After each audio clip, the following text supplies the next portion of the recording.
In this video, I'm going to go over some practicing tips for scales.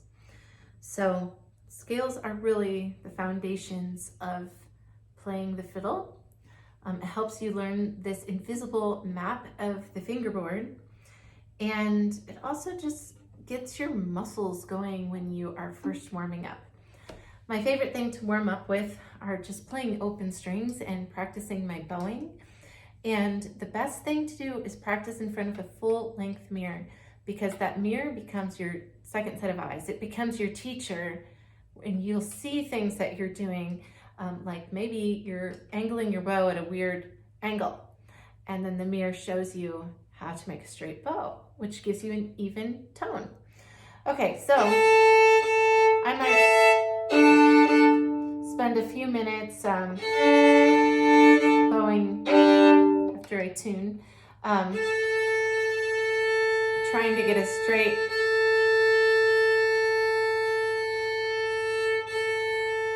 and slow bow as possible, and practicing the bow control.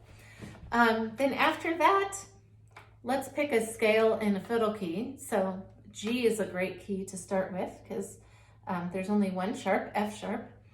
And so if you're a cello player, really you just start on G and you play one octave. Fiddle players, we have an option of playing 2 octaves. So I'm going to do 2 octave scale for fiddle. So you just do nice and slow.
So I'm not using vibrato, because with this scale I'm not practicing vibrato. Vibrato is a change in pitch, and we're really listening to the intonation here. It's helpful to, on YouTube, blast the cello drone for whatever key you're playing. So you look up cello drone G for the key of G, cello drone D for the key of D, cello drone A for the key of A, and so on. So that's one way, and then once you do that, you'll go twice as fast. So things to look for in your mirror are, is your hand flopping around like this a lot? Because that's extra movements, and it's also showing you that you might not have a stable hold with your head here. And you want to hold your fiddle with your head 75%, so your hand can be free to move about, and you don't have extra strain. So you notice when I'm on the G, my elbow comes under, and this is what's happening. But I'm not, if I'm playing third finger, I'm not, when I go back to an open, I'm not doing this. I'm just lifting my fingers off. So we're not doing a lot of floppy wrist action. The strings can be reached by moving your elbow. Okay, so that's a good thing to look for in the mirror, as long as your bows are straight. So different things to watch for. And you also want to make sure you're not holding your fiddle up like this. We gotta flat or down a little bit. Okay, so now we're gonna do 2 slurs.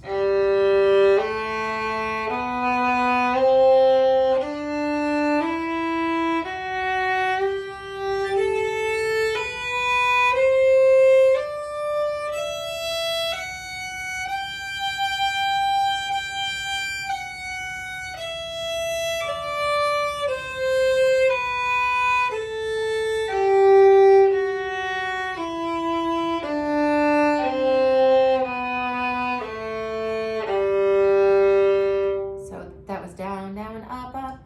Now let's do 4 of those.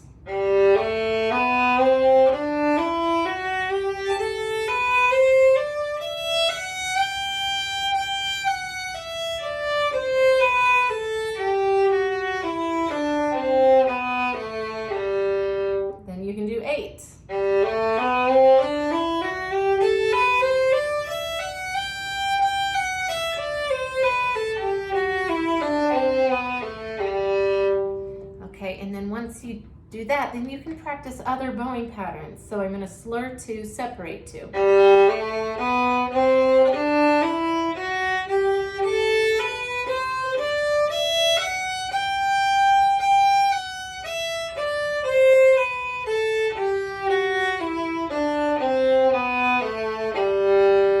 And then try 3 slur and 1 separate.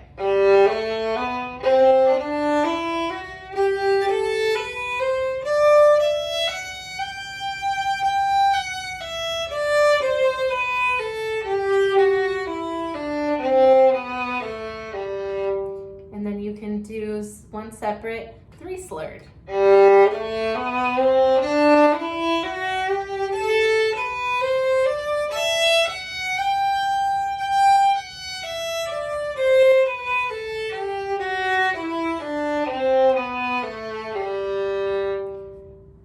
So once you practice the bowing, there's endless things you can do. Practice your run jimmies, emphasizing the jim. Run, jimmy, run. And so on. And then also, if we're working on a Celtic tune, you can practice your flicks.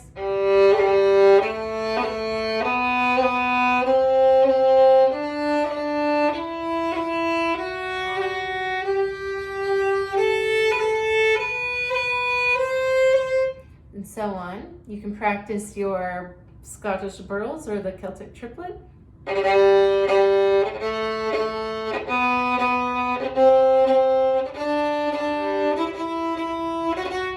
And so on. So if you need more ideas, let me know. You might come up with some of your own as well. And it's sometimes fun to look in your music and see what kind of bowing you have in your music and then practice that within a scale or whatever left hand techniques you are working on, whether it's rolls, flicks, glitches, practice that within a scale, and then you can easily throw it into a tune more easily if you practice it. Practicing is a miracle. Okay, hope this was informative and have fun with your scales.